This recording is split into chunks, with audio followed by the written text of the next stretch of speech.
Warning. The following program contains material of an adult nature, including frank, graphic depictions of sex and violence.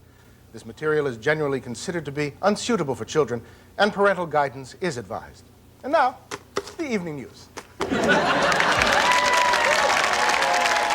Comedy Tonight with our guests, Ann Bloom and Stuart Pankin, Sinbad, Barry Diamond, and Jann Karam, some of America's brightest comics, and who knows what else. Now, here's your host, BillBoggs.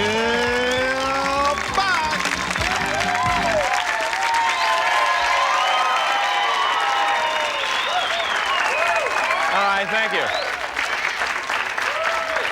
Thank you very much. We will have two performers from that hit HBO series, not necessarily the news, a little later in the program. But first, you have seen this man win big money on Star Search. But more importantly, you've seen him before on this program. He's smiling on the outside and laughing on the inside. This is Sinbad.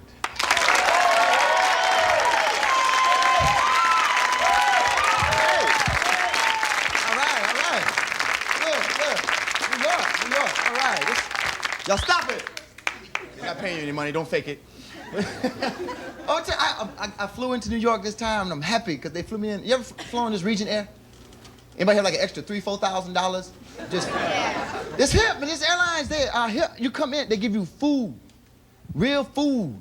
I mean, like not them little things on the other, it's not really food. They put something in a little compartment and it's moving. And you kill it with your fork and then you eat it. I like that kind of stuff, man. They had these people with the cummerbunds. Mr. Sinbad, your flight is waiting. I was the only one on the airplane. It was my plane.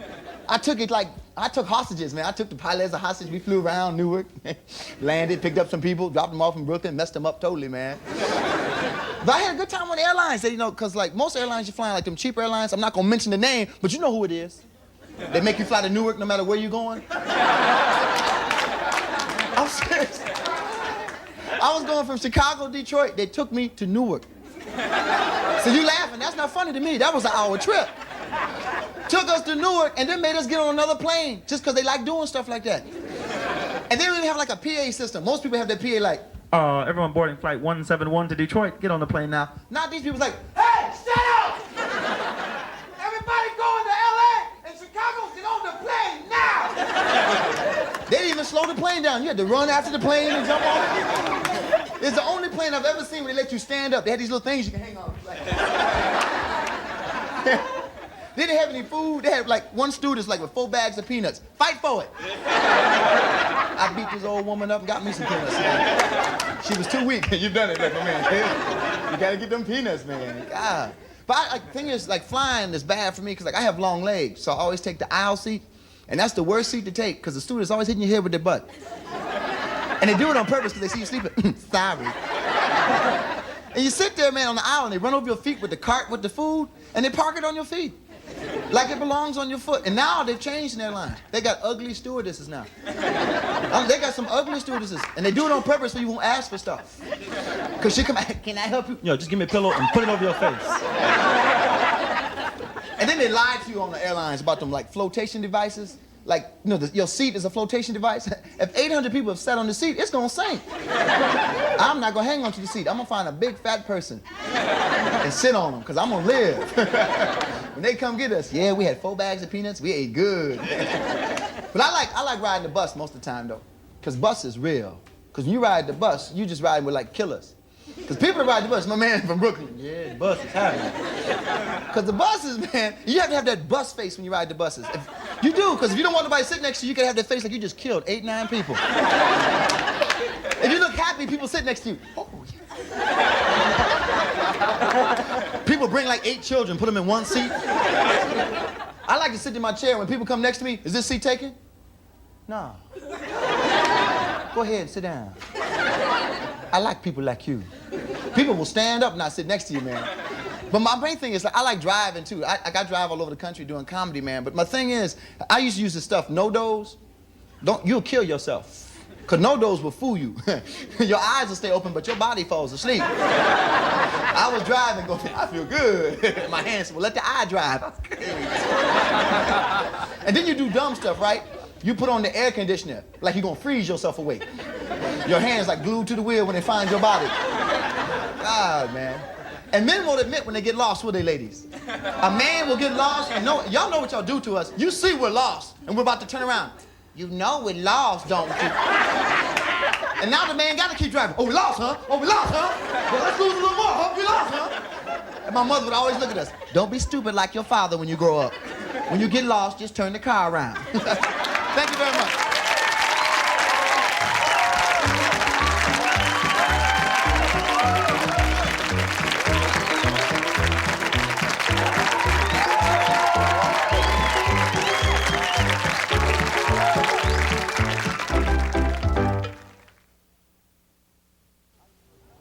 Good evening. I'm Stuart Pankin. And I'm Ann Bloom. And this is not necessarily the news. Today's top story, there are unconfirmed reports that U.S. forces have invaded Nicaragua. Until now, there has been no official response from the White House. Now let's go live to the East Room. And then American paratroopers have landed on Nicaraguan soil? I can't discuss that or any of the things that we are doing. Mr. There President? are reports that the 8th Fleet has taken control of the port of Managua. You're asking one of those questions I can't answer. I just, I can't. Is it true that American tank and helicopter forces are moving in from Honduras? You're now getting into that area that I said, and I hope you understand that I can't talk about. Sir, can't you give us any information about what we're doing down there? Again, this is too delicate for me to comment or give an answer to that question. I'm not going to do it. Mr. President, for a minute. Helen, I think, said. You have 5 more minutes. Oh, your watch was off there? Is it true we've used a neutron bomb down there? Again, we're getting into areas that I can't talk about. I can mainly talk about. We'll be back with more news right after this message. There's something new from Colonel Gaddafi. Brother and I have always enjoyed the Colonel's delicious chicken. And now he's got new homemade biscuits. Just like the ones the blessed Imam used to make. The blessed Imam never made me biscuits. Oh, too bad. Imam always liked it best. Gaddafi fried chicken, now what you better try. Gaddafi fried chicken, unless you want to die. Die! The chicken you better buy. Oh, yes! Stuart, so tell me, what's the newest on the Ted Turner story? Well, Annie, thanks for asking. Frustrated in his attempt to take over CBS, Ted Turner today switched targets and instead took over the Jack Daniel's whiskey distillery. They are the best of the best. That's important. The best of the best. Turner hopes to merge Jack Daniel's into Coca-Cola. And recently, it was learned that the Pentagon paid $660 for this ashtray. Here's what the Secretary of Defense had to say. One of the fundamental ways of dealing with it is, first of all, not to have smoking on those planes. That's one way. And the other way is to use used but relatively secure old mayonnaise jars for the ashtray. Funny guy. In an unrelated story, the Hellman's Best Foods Company today announced the price of mayonnaise is going up to $660. And this year's hottest new sex symbol, rock and roll star Madonna, broke some hearts and a few ribs today by marrying actor Sean Penn in an old-fashioned ceremony at her parents' house. The video of the event is expected to premiere next week. Swinging couple. Annie? Iran announced today that it recently fired a giant missile against the hostile neighbor Iraq.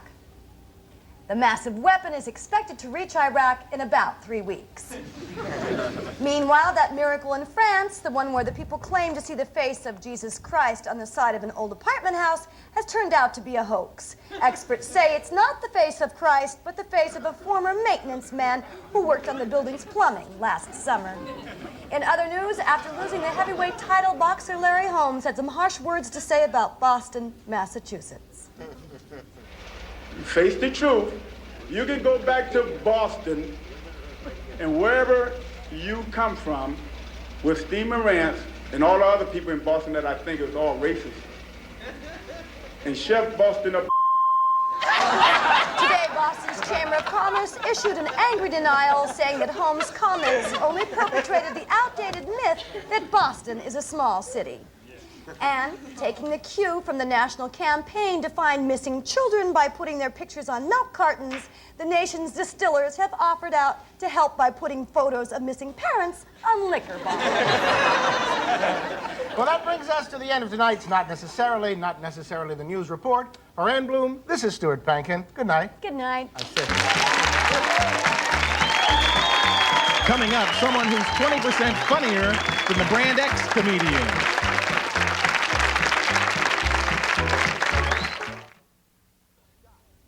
All right, our next comedian shot to national attention recently when he claimed that his Little League coach tried to sell him Flintstone vitamins right out of his locker.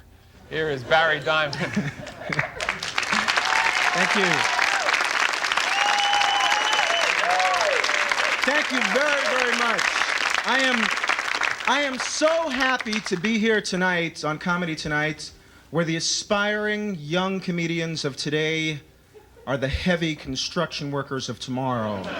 I'm particularly happy to be here. I just got fired from my last job. I was working in Las Vegas at a big casino hotel. I was making like $6,000 a week, and I was just parking cars there. My last weekend there, I made like $12,000. I sold 9 cars, and they got rid of me immediately. Well, I guess this is that portion of the show where I should tell all of you a little something about myself, because after all, that's really why we're here, to find out about me. I was born in a small log cabin in Midtown Manhattan to an Amish family that came to this country long ago from the movie Witness. Okay, you're tough to fool. Now, actually, I grew up in the South Bronx in New York, which was a great place to live if you were a pyromaniac. It was all black and Puerto Rican. Everybody was black or Puerto Rican. Even my own family was. And that messed up my bar mitzvah very badly, too.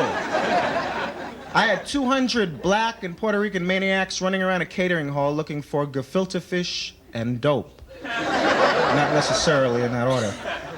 But the South Bronx was a great place to grow up. We had great kids' holidays like Halloween, which is just around the corner almost. Halloween was great because there were like apartment houses and housing projects. You can knock on literally thousands of doors. The only problem is you knock on that many doors, sooner or later some maniac is going to put something crazy in your bag. I remember when I was 8 years old, some maniac put 3 hits of speed in my bag, and I trick-or-treated across New Jersey.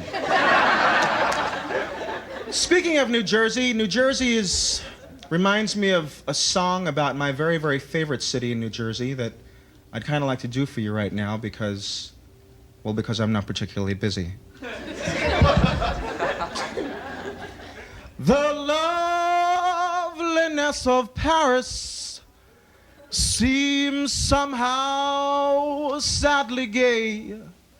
The glory that was Rome is of another day. I've been terribly alone and forgotten in Manhattan. I'm going home to my city by the bay. I left my heart in San Francisco above the blue and the windy sea.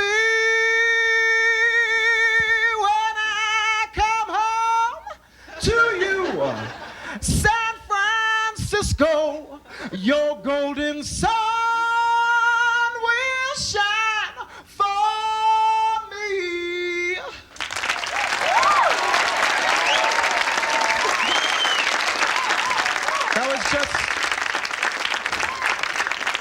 That was just my special way of paying tribute to the man who made that song famous, Mr. Bruce Springsteen. No, that was Tony Bennett's song. I love Bruce Springsteen. I went to see Bruce Springsteen in Los Angeles a couple of weeks ago. He closed out his 2-year Born in the USA tour. I saw him every night. He was at the LA Coliseum for 4 nights. He was there for 4 nights. I spent $1,200 on tickets for 4 nights. But I had amazing seats. I was actually strapped to the backs of the musicians during the show. For $1,200, you want good seats. I sat right on the man's head.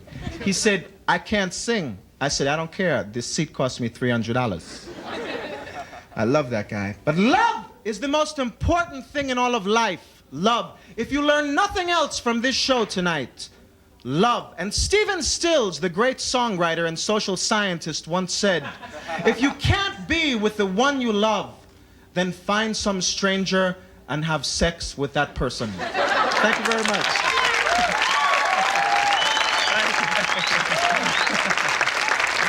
All right.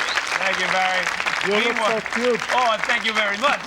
Meanwhile, she's just a girl who can't say, I know. Jann Karam. Hi, Jann. Hi. How are you? Thank you. I'm fine, too. Thank you. I'm fine. Thank you. I'm Syrian and Lebanese, half Syrian and Lebanese, so I hate myself. I put a bomb in my bed the other day. It scared me. But at the same time, I enjoyed it. I was wondering this. Living in New York, it's really hard to get a job, right? I was wondering this. I was wondering if when Americans move to other countries, if they get all the jobs in all the department stores. Because everywhere you go, somebody comes up to you and goes, can I help you, please, miss? I just want a pair of shoes. $1. Get a job in a village. And no matter what you try on, they say the same thing. One size fits all. What is the problem? That is a very good color for you. Good color. You buy this one. Good color. What do you know about fashion? You have a dot on your forehead. Get out. Don't talk to me about aesthetic value. You're wearing a curtain. I have a tan, so I'm doing all... Well, it's fading, so I'm not doing as well as I was. People think if you have a tan, you must be happy. You must be very successful. Look at the color on you. You must be doing all right. Oh, yeah, I got a promotion, bought a new car. Well, I can tell you're so dark. You see someone else, you say, boy, what happened to you? They're pale, they look horrible. They say, oh, I got a divorce, I lost my job. I say, well, what happened? Last time I saw you, you had a tan. You better get some sun, straighten out your life. You don't even have a strap mark. What a loser. People act like it's an accomplishment, like a big accomplishment to have a tan. What'd you do today? I laid out. Well, at least you got something done. You're so aggressive. What a go-getter. People come back from a vacation with that tan attitude, like they think everybody's waiting for them, like they're busting into a saloon. Yeah, I have a tan. I'm gonna buy everyone here a round of drinks. I'm pretty dark this season. And then they brag. Sunscreen? I don't use sunscreen. Oh, don't get me wrong, I used to. I used to use a 15, and then I got down to an 8, and then a 4, and then a 2. Now I just use baby oil if I feel like it. 5 years later, they make a handbag out of you. I hate this. You know, when you walk down the street, especially in New York, you know those construction worker guys with those beards, the hats and the beards, those kind of beards they have that grow all the way down onto the neck and into their shirt? It scares you, you know, because you don't know if it's growing up or down.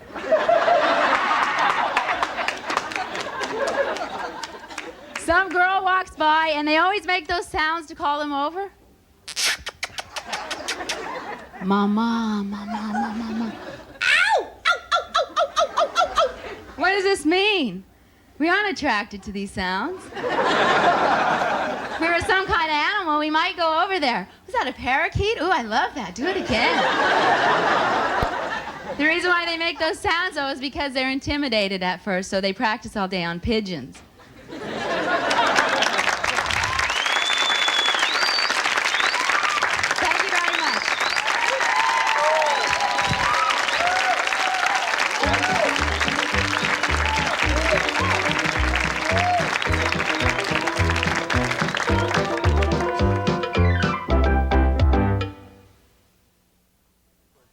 Okay, thanks to our guests Ann Bloom and Stuart Pankin, Sinbad, Jann Karam, Barry Diamond, and our announcer, Mark McEwen. I love that stuff you do, making fun of the news, not necessarily the news. Yeah, we have a good time doing it. Thank you. Yeah, it's been on HBO how long now? About 3.5 years. 3.5 years. I have one major question. Yeah. Who's going to plug the book? This I young lady. am. I'm going to get a raise. Tell us, what is this? This is our new book. It's called Not Necessarily the News. It's a great Christmas gift. Buy it. It's actually a very funny book. And Annie will deliver it right to your door. Yes. When you're not doing this, what are you two up to? What do you do in your spare time?